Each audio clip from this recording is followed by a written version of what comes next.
Hoş geldiniz canlarım. Bugün hamursuz yapıyorum. 10 bardak burada unum var. 6 tane yumurtam. Buradan başlayan 2 su bardağı şeker, 1 çay bardağı yağ, 3 su bardağı da böyle cıvık yoğurdum var. Burada 2 çay kaşığı karbonat, 1 tatlı kaşığı tuz. Şöyle dökmeye başlayayım yumurtadan.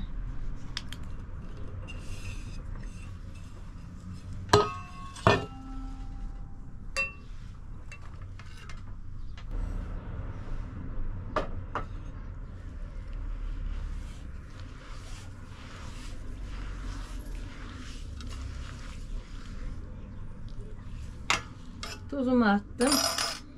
Sodamı da atıyorum. Yağımızı dökelim. Yoğurmaya, karıştırmaya başlayalım.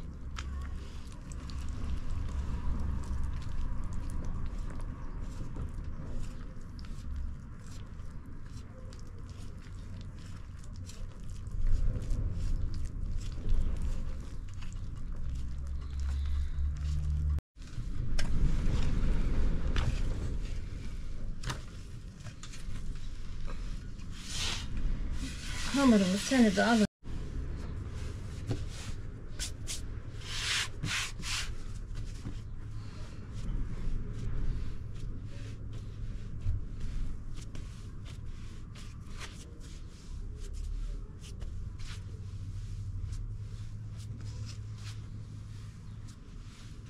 Yumurtadan dolayı sarıcan oldu. Canlarım, hamursuzun hamuru.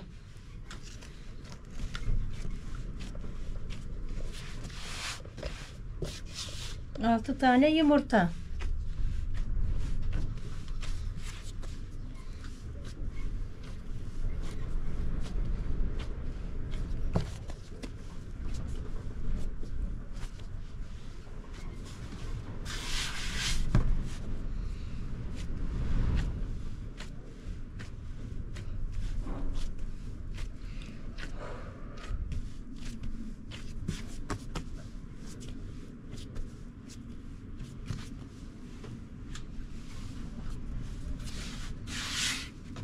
Sert hamur olmuyor, yumuşak hamur oluyor.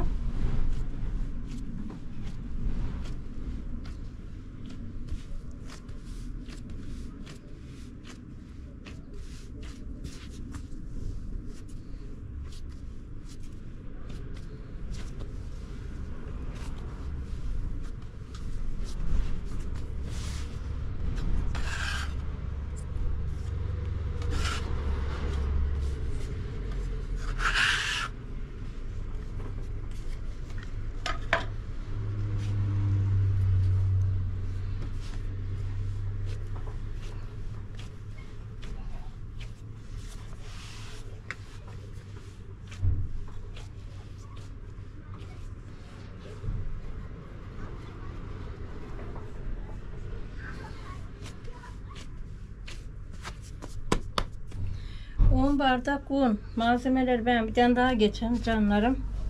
10 bardak un, 2 su bardağı şeker, 2 su bardağı yoğurt, 1 çay bardağı yağ, 2 çay kaşığı soda, karbonat, 1 tatlı kaşığı tuz. Zannedersem doğru saydım Ali.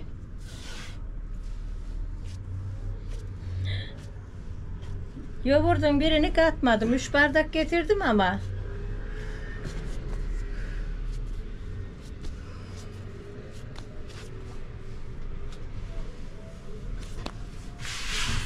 Hamursuzumuz inşallah güzel bir hamursuz olacak. Tatlı bir hamursuz bu.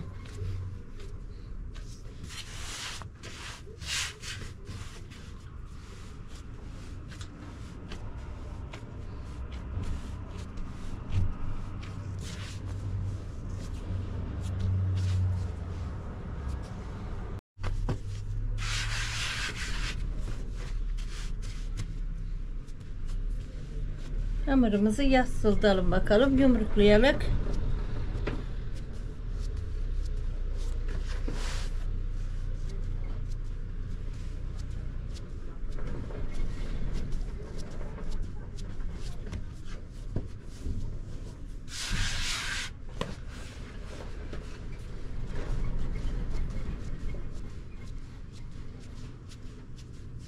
Bunu bir tanecik yapacağız büyükçe. Fırınımın tepsisince.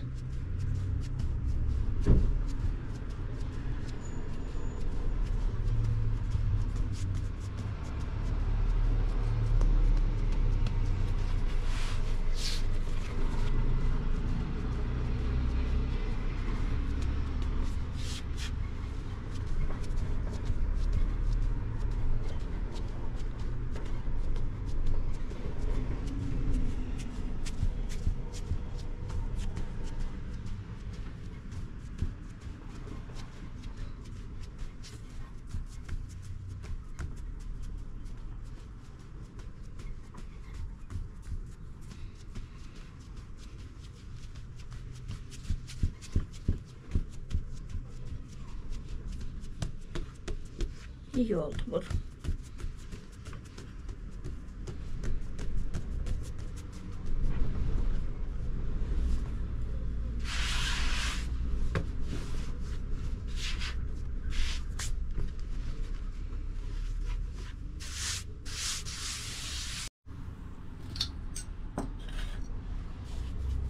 Yoğurdu sürüyorum.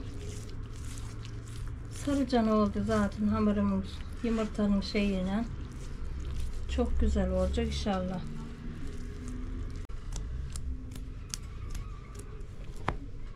Bu delme işlemi kabarmasın diye yapılır.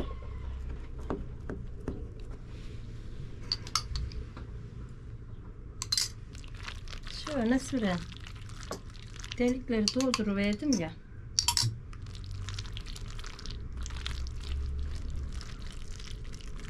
Daha önden böyle deler de öne yoğurtlardı nineler.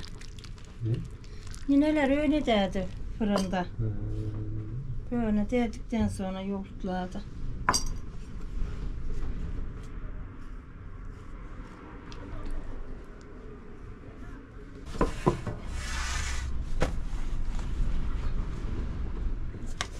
Tamam Ali böyle dursun. Canlarım, hamursuzum pişti. Yapıştıydı. Şuradan biraz şey böldürdüm çıkaran derken. İnanıyorsunuz mu? Aynı püsküvit gibi olmuş. Püsküvit yapanlar bilir. Yani yoğurt, yumurta, şeker, oluncuk. Aynı püsküvit tadı var. Yani güzel bir şey oldu. Sizin için yiyin ki dedim de yani söyleyin. Bence çok güzel olmuş. Hemen ağzında dağılıveriyor.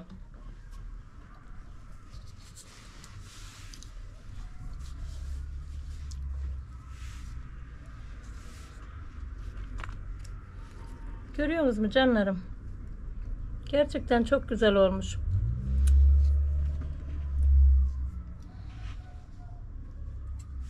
Beni takip ettiğiniz için Allah razı olsun. Yorumlarınız için teşekkür ederim canlarım. Abone olmayanlar lütfen abone olun. İzleyip de abone olmayanlar Allah'a emanet olun. Hoşça kalın.